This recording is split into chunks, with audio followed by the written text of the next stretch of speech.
ឥឡូវខ្ញុំបានបន្តដំណើរទៅអូខ្ញុំថាជិះស្គីទៅកក់នោះនេះចានេះប៉ុន្តែខ្លាចរបបទូរស័ព្ទ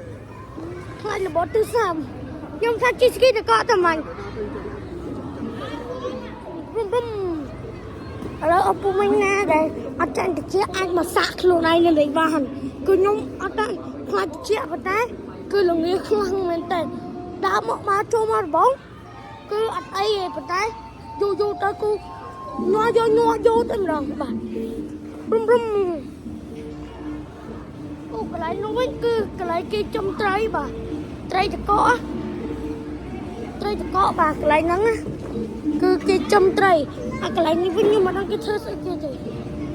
កន្លែងของខ្ញុំណាអត់ដឹងគេធ្វើគេទេតែដឹងថាធ្វើពីតកអានេះឆ្លក់ចេញឥឡូវខ្ញុំពុំដល់រប៉ាខ្ញុំសិន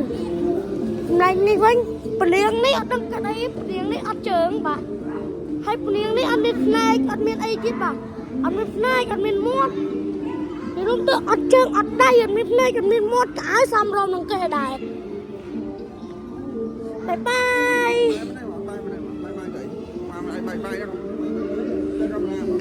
អូម៉ាញ់ខ្ញុំច្រឡំបាយនេះឥឡូវយើងមកនេះតកក់នេះវិញបាយឲ្យចំពោនេះគឺជាកូន penguin នេះគឺជាកូន penguin ដែលខ្ញុំបានរកឃើញស្រាវជ្រាវនៅក្នុងពិភពតកក់នេះបាទហើយកូន penguin ហ្នឹងគឺជាប្អូនខ្ញុំសម្រាប់នៅកន្លែងនេះវិញខ្ញុំមិនដឹងស្អីទេអ្នកលេងកីឡាបាល់បោះមានអត់ដៃអត់ជើងអត់ក្បាល